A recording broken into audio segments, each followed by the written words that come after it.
So, happy brink of July 4th. Wow. July 4th weekend. And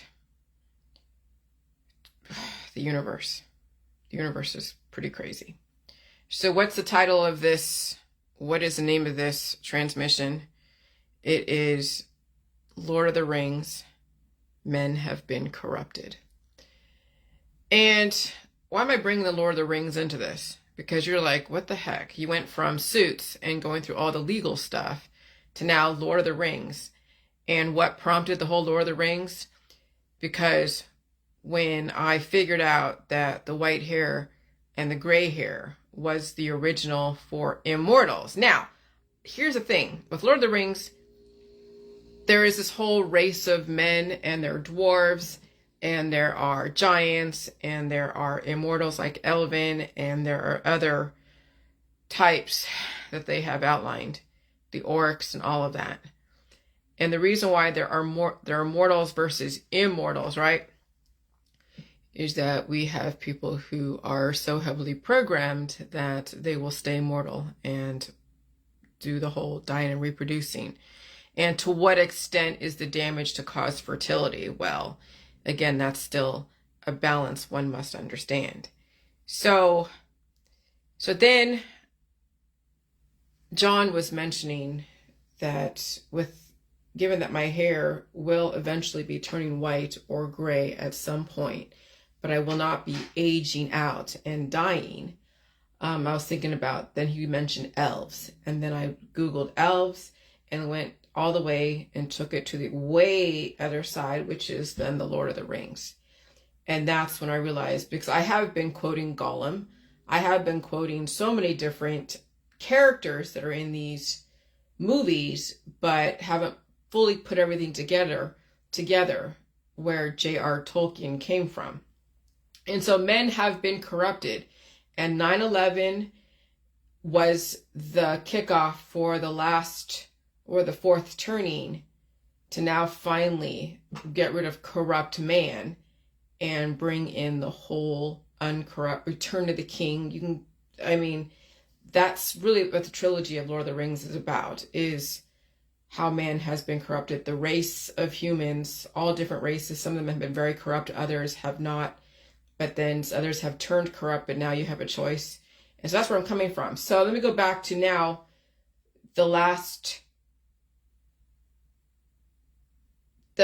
where I left off from the last video. So butter, when corrupt man has been finding ways to starve each other and induce fear, because men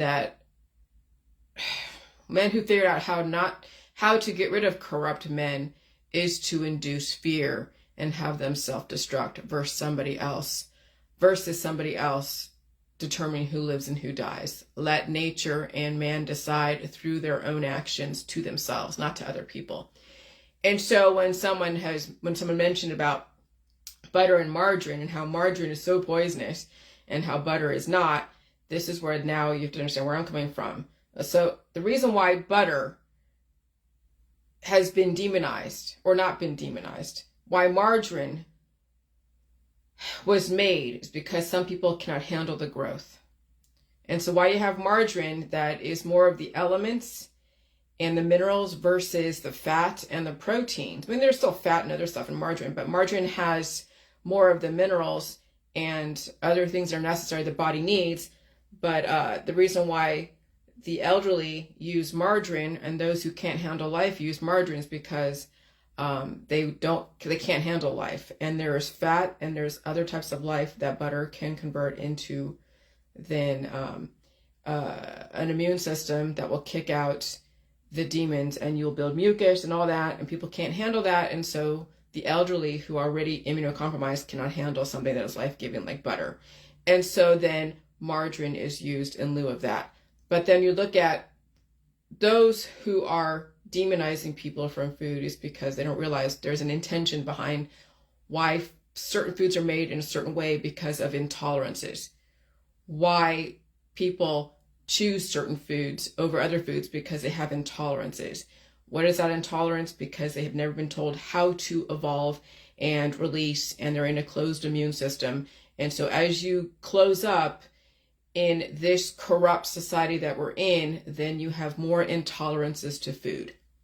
So now the whole J world, which I've then figured out that potentially even the J world, we have some kind of immortality, and we realize that we have been corrupted by others who have not only withheld food from us, but also used the medical and the holistic and the surgical system onto us. And now we're trying to release that damage and bring on the wholeness. And this is the war that we're in as far as the J world and the rest of the world.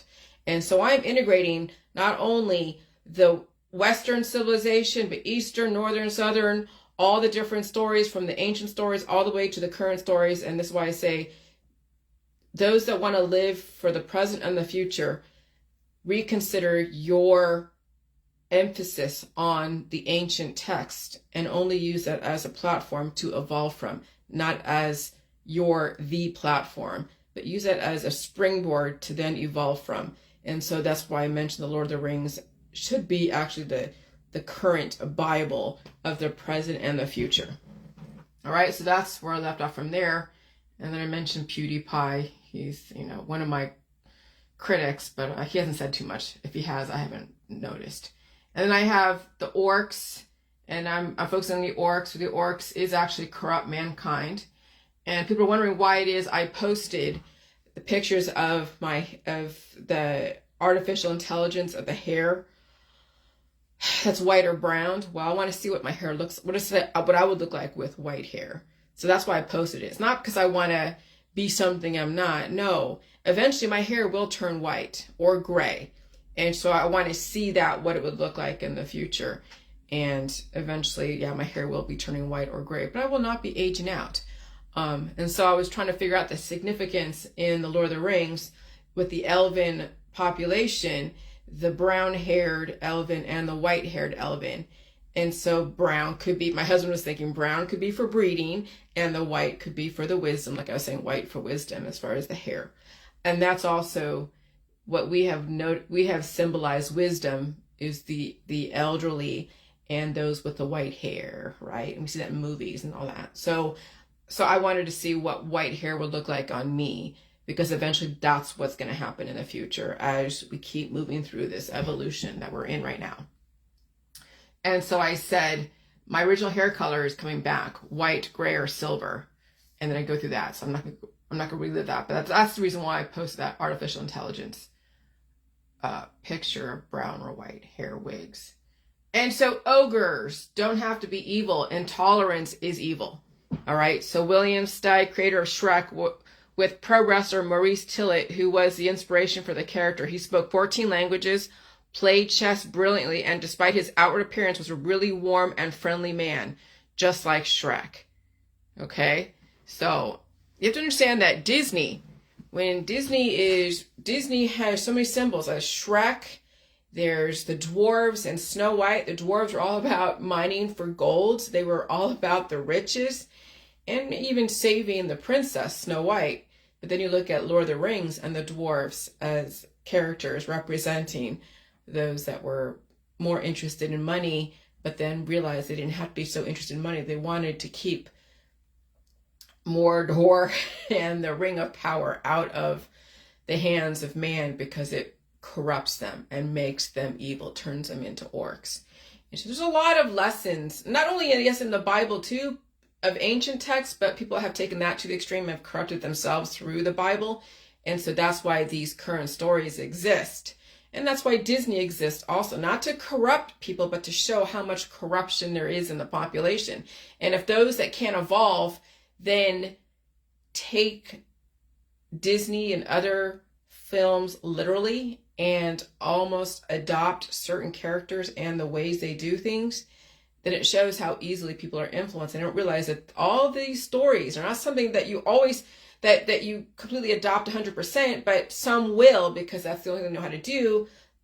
It's showing you how easily influenced mankind can become.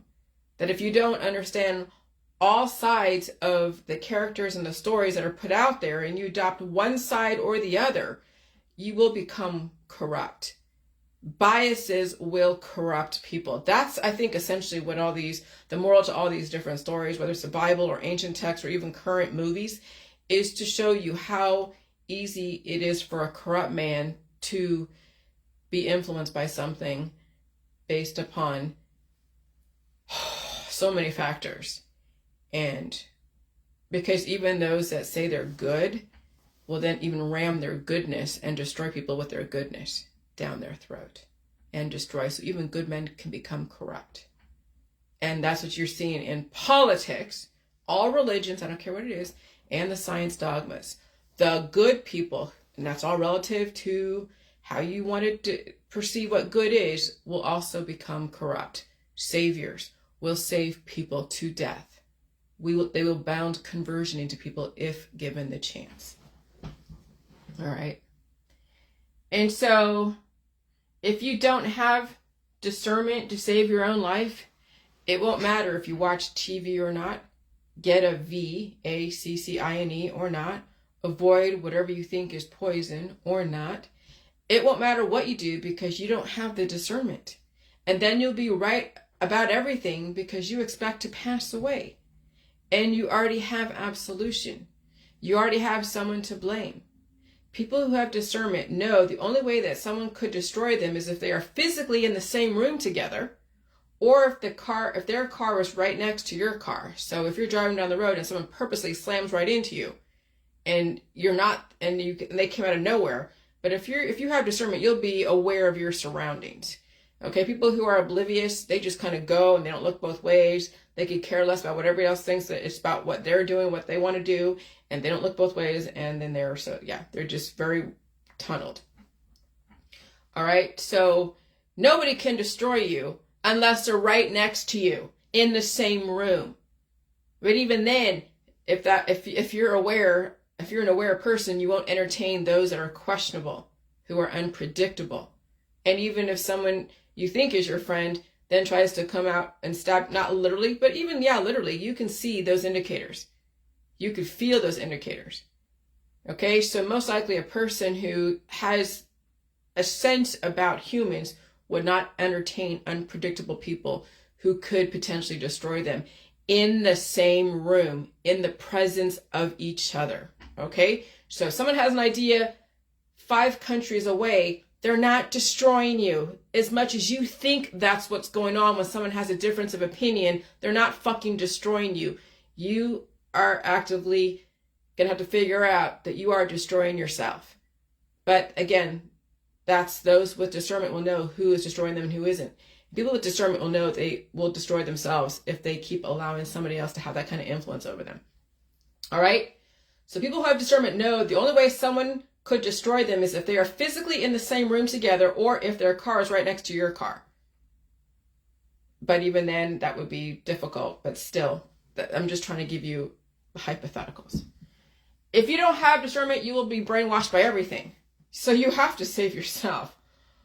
All right. So while the 16 of the 19 rings forged were given to the dwarves, and the men, 7 to the dwarves, and 9 to the men. Interesting, the 7 dwarves. Snow White and the 7 dwarves. 7 rings to the dwarves. What the heck here? There's some alignment here. Patterns. So while 16 of the 19 rings forged were given to the dwarves and men, 7 to the dwarves and 9 to the men, 3 of the rings were forged by the elves without Sauron's touch. These were their 3 rings. These 3 rings were kept by the elves, hidden from Sauron, and were created not for war, but for healing and protection. So there's that 1 ring of power or something and that's where I'm figuring out how all this works, because there's a lot to this. But that 1 ring that I guess Frodo had, that he had, that was very influential, that men that were around it would fall victim to it and get corrupted. He was the only one that was uncorruptible, but not really. He had a strength against it, but he was still be somewhat weak to it, but found a way to be strong against it. But as he kept nearing the place where he needed to throw it in there, it became even stronger and stronger. So anyways, Yeah, so the elves, so you think about the elven, the immortals, and I haven't watched that movie very closely in the past because I didn't know what I was watching it for. And I was mostly triggered by all the violence and the scary orcs. But there was definitely more messages in there that I wasn't aware of until now when I watch it, and with me making the connection that John made around the white hair and the elves, and then realizing the elven were immortal and that they can choose to be immortal if they wanted to be with the long living man, because Aragorn in Lord of the Rings, he was like 87 years old in that movie as far as his character, but he didn't look 87. Okay. And so he's one of those long lived type of manly race. So, and so then Arwen, which is one of the elven princesses, she was immortal. She fell in love with him and all that stuff. All right. So then we're next, and I'm going through this because I really missed glean this out. And so, so you can, if you're my friend on Facebook, you can read, excuse me. If you're not my friend on Facebook, you can read like what some of these pictures and posts, but I'm not gonna go through every, because it's a lot to go through. But, if you're not a friend of my Facebook, then you go get another account that is completely separate from the other accounts, and you can go on my page because it's a lot to put on. So anyways, and then Middle Earth, the fictional races and people that appear in J.R. Tolkien fantasy world of Middle Earth includes the 7 listed in Appendix F of the Lord of the Rings. Elves, men, so elves, and they're hybrids of stuff, halflings, whatever. Elves, men, dwarves, hobbits, okay, ents, and orcs and trolls, as well as spirits such as the Valar and Mare, and that's the army of the dead, those spirits. That's, yeah.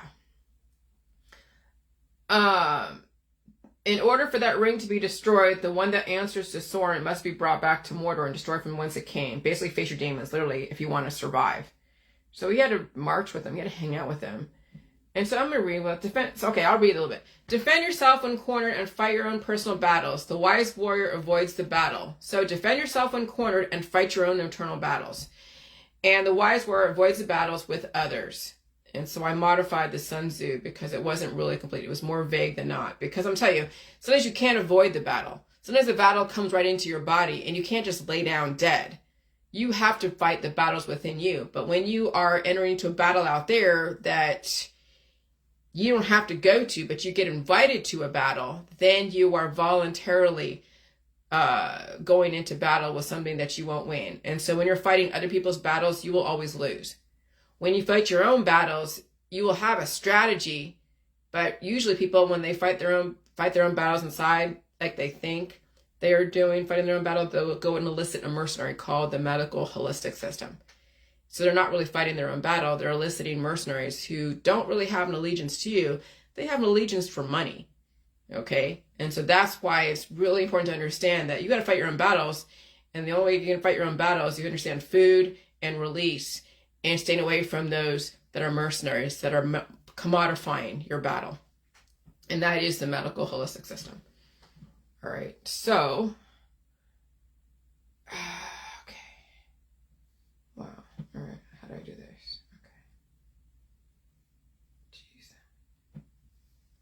All right. What am I doing here? Okay. Oh, here we go. Wraths or looking for the ring. Yeah, I got that. The orcs are the birth of an antibody.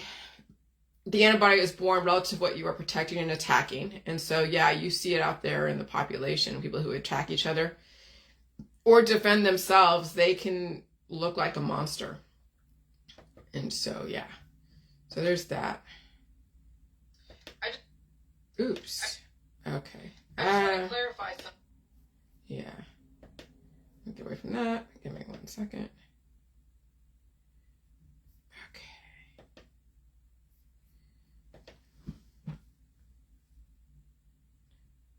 All right.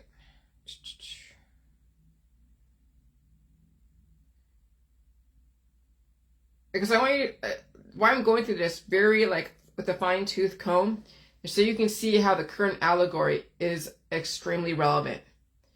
And of what's going on right now with this whole turning, with this Georgia Guidestones, with this pandemic, with the climate change.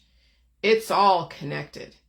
And there have been warnings. I mean, what is it? The Lord of the Rings came out like a little bit after 2001, 2003, 2004, 2005. I mean, and they're very well positioned right after 9/11. Okay. And so, unlike men and dwarves, elves are immortal. They feature in The Hobbit and The Lord of the Rings. They feature in The Hobbit and The Lord of the Rings. Their history is described in detail in the Silmarillion. Tolkien derived elves from mentions in the ancient poetry and language of Northern Europe, especially Old English. And the Silmarillion actually adds in everything that I've been talking about, the Old Testament, Greek mythology, like the Rosicrucians. What J.R. Tolkien is really representing is the Rosicrucians. And so in the Middle Earth, half elves are the children of elves and men and can choose either elvish immortality or the mortal life of men. The elf maidens Lúthien and Arwen in Tolkien's works both chose mortality to be with the men that they loved. But you can be immortal. All right. And so the trolls and ogres and ogresses. Why do you think the word troll is for those who attack you virtually? They symbolize cannibalizing people's spirits. Release those demons. Most stories say ogres eat humans, including small children and babies. The word originally comes from the French. Charles Perrault mentioned an ogre in the fairy tale Little Thumbling, published in 1697. Ogres appear briefly in The Hobbit, the Battle of the Five Armies. They are stated to have been based off of half trolls, suggested to be somewhere between the largest orcs and the smallest trolls. Okay? And then I had a filter where I looked really young, and then I looked unfiltered and really old. So just see. All right. So sometimes, this is where I said, sometimes the most current stories are the most relevant because they take into account new information, evolution, and change. They acknowledge the past and forge into the future. Many lessons are to be learned, or some people choose to ignore the lessons because you can't tell them. You can't raise their kids. You can't tell them what to do. So they will have to be subject to their own ignorance or evolution. And so choices, do you want to represent a ghost or do you want to live in the now? The famous people telling you stories in your current lifetime, they have something wise to offer. That's why I watch movies and I understand all classics and even all the news stories. It doesn't mean I worship. It doesn't mean I intend that I mean or want to destroy my fellow man. I know the messages of the universe because we all have lived here over 1,000 times before. Some people must learn their lessons again and be recycled. Other people will live through the ages. All right. And so then I had a memory. I remember feeling dizzy in 2014 when I first came to Ohio, and that's when I was still on the heels of the chemtrails world and the holistic world. So I remember feeling dizzy in 2014 when I first came to Ohio from Florida. It was really snowy that winter. I blamed it on the chemtrails. But it was a frequency shift along with particle acceleration, I'm sure. Everything was a factor. And I remember using many holistic remedies against feeling stuff. So, well, the last 3 years, I unwound all of the damage from the medical and the holistic system when I used against any part of my body or spirit or mind, releasing demons. And so this whole alien stuff, well, the aliens are the orcs. It's just the orcs in Lord of the Rings now evolved that storyline into the alien agenda. So orcs are the aliens, especially in Tolkien's Lord of the Rings. Orcs appear as a brutish, aggressive, ugly, and malevolent race of monsters, contrasting with the benevolent elves. They are a corrupted race of elves, either bred that way by Morgoth or turned savage in the manner according to the Silmarillion. Okay, so when you think about orcs represent the corruption of mankind, and we have a very specific structure of mankind, and then we have like the dwarves, and then we have all the different characters.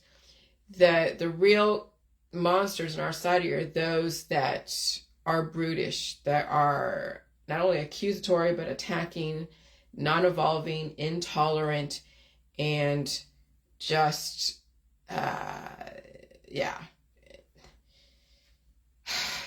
brutal. brutal to anything that's different. And they destroy. Okay. And so the brain undergoes a great rewiring after 40. I made a potato. La, la, la, la, la.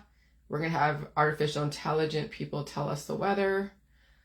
And then we have a celebrity health and wellness expert found dead at 49.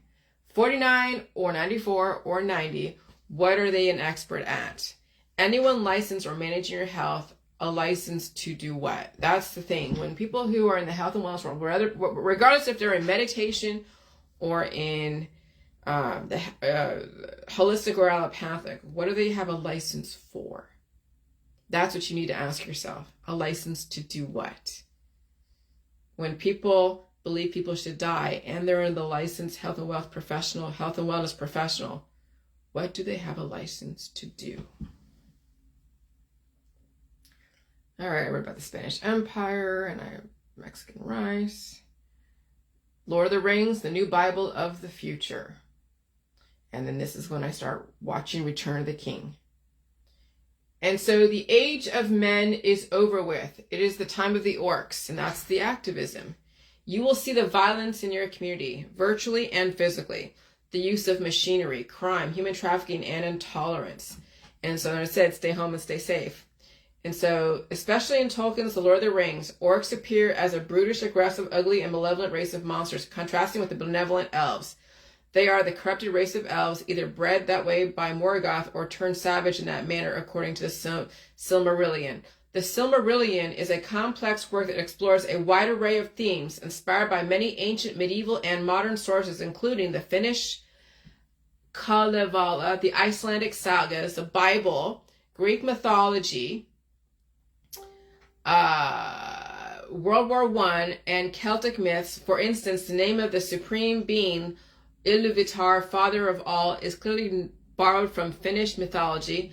The archaic style and gravitas of the Ain resembles that of the Old Testament, and the island of civilization of Numenor is reminiscent of Atlantis. One of the names Tolkien gave that land was Atalante, he gave it an Elvish derivation. All right.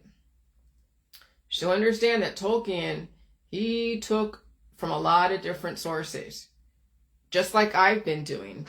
I've been using so many different sources to give you guys a different perspective. So Return of the King, return of the uncorrupted man. And what is the army of the dead? Orbs are like the seaman army of the dead, compromising the corrupted. Children of men, when infertility from corruption threatens mankind with extinction, and the last child born has perished, a disillusioned bureaucrat becomes the unlikely champion in the fight for the survival of Earth's population. He must face down his own demons and protect the planet's last remaining hope from danger. And so the dead are following, said Legolas, this is out of the Lord of the Rings. I see shapes of men and horses and pale banners like shreds of cloud, spears like winter thickets on a misty night. The dead are following. Yes, the dead ride behind. They have been summoned. All right. And so Army of the Dead, General Dominions, King of the Dead. Okay. The Army of the Dead, also known as the Dead Men of Dunharrow or Oathbreakers, were men of the White Mountains, cursed to remain in Middle-earth by Isildur after they abandoned their oath to aid him in the War of the Last Alliance. They haunted the caverns beneath the Dwym Morberg and the valley of Harrowdale. They lay in its shadow. Though they were said to appear in the valley only in times of trouble or death, they were led by the King of the Dead. Since the line of Isildur was thought to have ended, no one could call upon the dead army to aid them in their hours of need, as they would only answer to the heir of Isildur. But they do actually help Aragorn, because that king was corrupted. Okay. And so Smeagol leading Frodo. Now this is, I'm going through some of the scenes. Smeagol leading Frodo into the web of destruction. The spider, Return of the King. Be careful of the company you keep. Mothers wrapping their children in love to the point of destruction. My precious indeed. That's why I've said that before, that when mothers love their children so much, they will take away all their pain and give them everything they could ever want. And when they take away all their pain, the child, first of all, doesn't have what it takes to handle stress and handle change, and they won't have the indicators let them know that they need to release or retain substance, and so then they pass away prematurely. And so that's kind of the destruction that these mothers do to their own children, is they wrap them up in so much protection that they're actually overprotected. And they're given everything, and so then they feel entitled. And then when they go out there in the world with that kind of entitled attitude, then the environment, which is the people who are like, yeah, I don't think so, will hold them accountable. And sometimes it's not very friendly, or it's deadly. Accountability, when you have never been held accountable, really, it's deadly. And so literally mothers need to learn how to hold not only themselves accountable, but their kids, but they don't, because they love their kids to death, and they wrap them up in so much of the web, the tentacles, that these kids can't move, and they will never move. And so when mother goes over the cliff, so do the children. So even good men can become corrupt. And then, of course, there's pictures of the elephants fighting during that war of Return of the King, Lord of the Rings. And then during that one fight scene, the woman, which is like the princess, women and the halfling destroy Morgoth, that one enemy that they were fighting against. Now man must fight the orcs. In comes the army of the dead after Legolas, the Elven, saves the day. The orbs taking out the corrupted on either side. Aragorn sets the army of the dead free finally. Return of the King. So the Aragorn and his crew went and summoned the army of the dead to go and fight this battle, because this would be the last battle. And they did, and they came through. And so finally, when that battle was over, then Aragorn then set him free, set them all free, all the spirits free. But those army of the dead, not only were the good being sacrificed, because during that time, as the army of the dead and the good guys fighting against the bad guys, the good guys will also die in those battles, because in a way that is a symbol of even good men are corrupt and can't even survive their own battle. They're that corrupted. So that's what I see these battles, when you see the good and the evil fight together. Even when the good dies, it's not that they were really bad. They were just that corrupt in their body that they couldn't survive the battle. And so no matter what, when you fight somebody else's battle and you haven't fought your own and understood what it means to fight your own battle, then fighting somebody else's battle, regardless of where it comes from and who it's by, you won't survive somebody else's battle. And so no matter what kind of fight you enter into, when it's against somebody else out there, you will lose, because it was never your battle to begin with.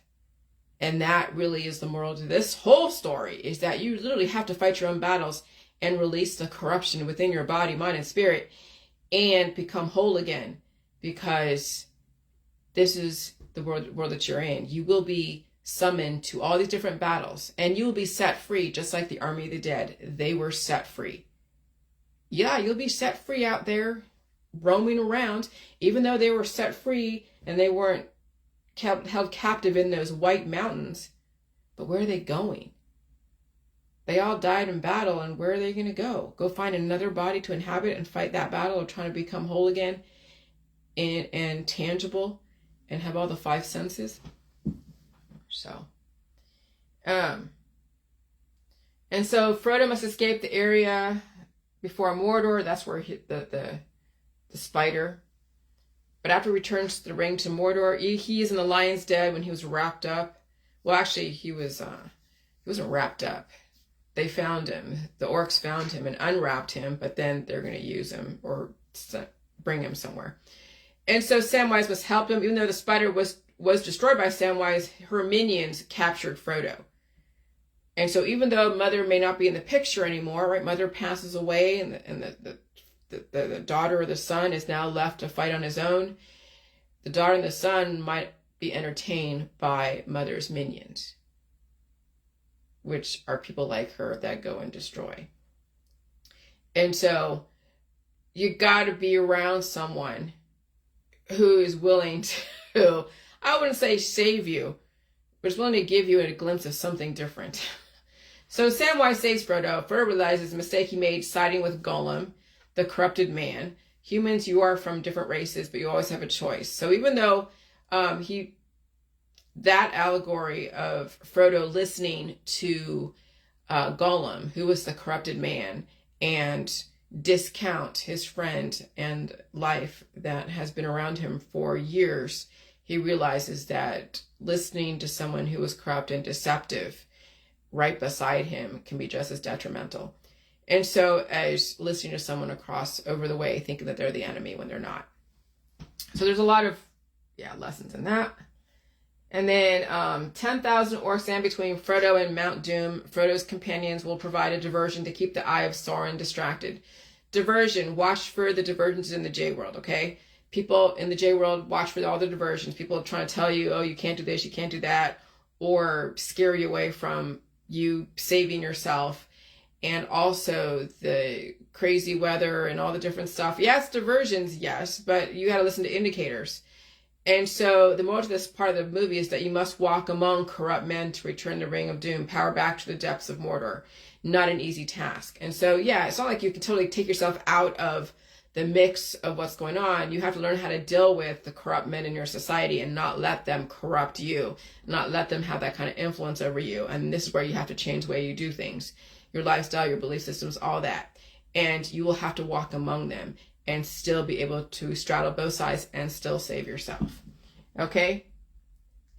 And so, deception, Frodo is not dead. Sauron is desperate to deceive. And so the light or eye of Sauron passed on, diverting its gaze to the diversion battle. Frodo now has space to complete his quest. So whenever that frequency comes around and people are dropping like flies, they're either getting turbo cancers or they're died suddenly, or you hear the sirens, people get into accidents. All right, so you'll feel like I felt it. I felt dizzy. I felt the way Frodo felt whenever the Eye of Sauron would focus on him. And so it's not as bad anymore. I mean, you can still feel some of the frequencies, but they're not as bad, though my refrigerator reacts to it. And so it finally is fixed, my refrigerator, because I let it just sit and recalibrate. But you will find that as the frequencies then affect other people, then you have the space in between stuff to get stuff done and go and release that power, release the demons. And so that is another lesson right there. So we are in a battle right now. Men have a choice. Men meaning all sexes. You have a choice. Stay corrupt or throw away the ring of power. Release the demons. Release the damage. No matter what, the army of the dead will be judge, jury, and executioner. Okay, all of you are going to be in the battle of your life. Some of you have been deceived. You are entertaining Gollum. And those orbs. See, when I was going through an energy conversion, I still had, I would say, portals that the orbs are attracted to, and they find their way in and they metastasize because there was enemies within my body that I hadn't released. Some of the transmissions that I had during those energy conversions, you could see the orbs flying around. And if you go back far enough to my videos, you can see when I say watch for the orbs, you can see them. This last energy conversion, I haven't seen any orbs come through. And my refrigerator was affected. Okay, so I know there was a major frequency shift. I also had different reactions, but it wasn't as bad as it was before. And so, so all of you are going to be in the battle of your life. Some of you have been deceived and you're entertaining Gollum. And no matter what, the army of the dead will be judge, jury, and executioner. Because once those orbs, those semens, those seeds of death enter into you and they start metastasizing, that's where the aggressive aging process and cancer, disease, and chronic illness and autoimmune disorders happen, because people have so many openings. They don't have enough protection. They're immunocompromised. They're not eating. They're not releasing. And so those seeds of death, the army of the dead, will go into even good men who've been corrupted and destroy them. And so even good men can become corrupt because they have so many openings and they can't evolve, and they're not feeding themselves, obviously, because they're afraid to feel the evolution, afraid to release the demons, and afraid to take on substance. And so the two towers, the Lord of the Rings, was like 9/11. And so 9/11 was those two towers of capitalism, like extreme capitalism, coming down. That was a symbol of corrupt men making money off of the backs of the weaker men, all over the world, and that was the World Trade Center. People are not going to like that kind of comparison, but that's essentially what the Lord of the Rings is mirroring what's going on in our world today with this last turning, the Georgia Guidestones, and of course the conspiracy community. And then my book is showing you that the Rosicrucians, they understand both sides of it. And you can see why we're in this great reset, because so many men have been corrupted. So many men have that golem type of characteristic where once they get a hold of money, wealth, power, and fame and fortune and beauty and all of that, or fear, that they will allow that power to corrupt them and destroy them, and then corrupt other people and destroy other people in the process. And so that those towers must fall, so must the corrupt man. They must also fall. And so that's what death is that the corrupt man dying. And we've been accepting corrupt man for years. We've been accepting death for years.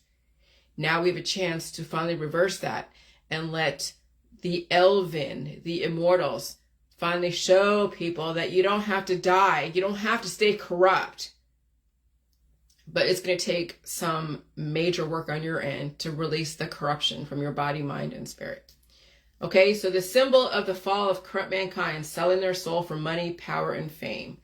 That was 9/11. That is the two towers in Lord of the Rings.